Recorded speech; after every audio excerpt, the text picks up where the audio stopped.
Le projet s'inscrit directement dans la mission et les objectifs que SEED s'est assigné depuis sa création. C'est d'utiliser le sport comme un levier, d'utiliser un sport comme un facteur qui peut contribuer au développement socio-économique. Le focus de SEED, c'est sur la jeunesse, c'est-à-dire d'éduquer cette jeunesse, de l'équiper d'outils sur le terrain de basket, mais on utilise le basket que comme un appât, n'est-ce pas?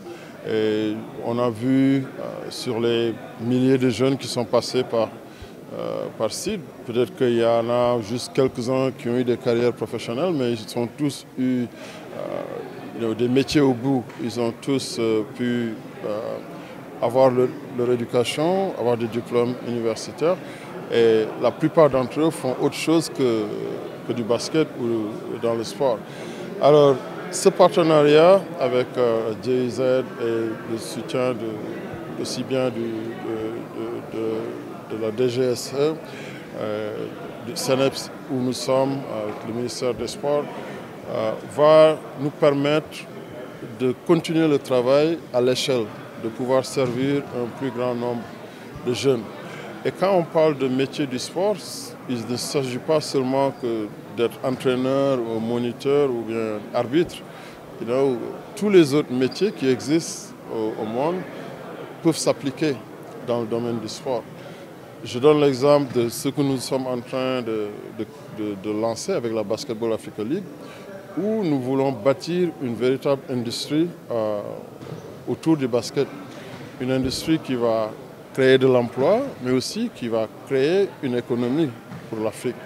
Le monde du sport, du divertissement, etc., produit des milliards et des milliards de dollars à travers le monde, mais la part de l'Afrique est très minime parce que justement, tout notre talent est toujours exporté. Mais nous sommes toujours attelés à vouloir développer ce talent ici même, sur le continent. Oui, il y en a qui partiront parce que c'est dans la nature des choses. Les meilleurs voulont toujours aspirer à aller dans les meilleurs environnements où ils peuvent monnayer leur talent au maximum. Mais la grande majorité du talent qui est formé, si on crée un environnement qui s'y est, un environnement qui leur permette de se produire ici même sur le continent, monnayer leur talent et de aussi créer un produit de divertissement que le public pourra apprécier, on va réussir à les retenir ici sur le continent. Exactement. Ces Jeux olympiques vont, comme il l'a dit, Ibrahima, vont avoir besoin d'une expertise locale et même des volontaires qu'il faut aller chercher parmi ces jeunes. Et ces genres de formation leur donnent déjà une base pour pouvoir se positionner. Pour nous aussi, au niveau de la Basketball Africa League, les grosses ambitions que nous avons de construire une ligue professionnelle de basket qui va être l'une des meilleures ligues professionnelles de basket, sinon la meilleure en dehors de la NBA. Pour pérenniser et pour atteindre ces objectifs, nous allons avoir besoin énormément d'expertise qui n'a rien à voir avec le joueur de basket ou l'entraîneur ou l'arbitre. Des gens qui sont spécialistes dans le sponsorship, des gens qui vont être des experts dans le marketing digital, des journalistes sportifs, des caméramans, des preneurs de son, des DJ, des gens qui sont dans l'art culinaire et tout.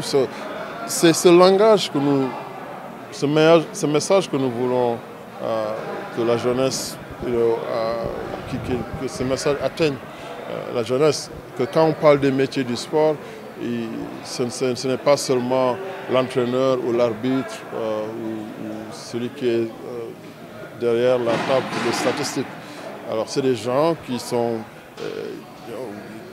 viennent de tout horizon, parce qu'il y a cet aspect management dont on a parlé, mais aussi il y a beaucoup d'opérationnel.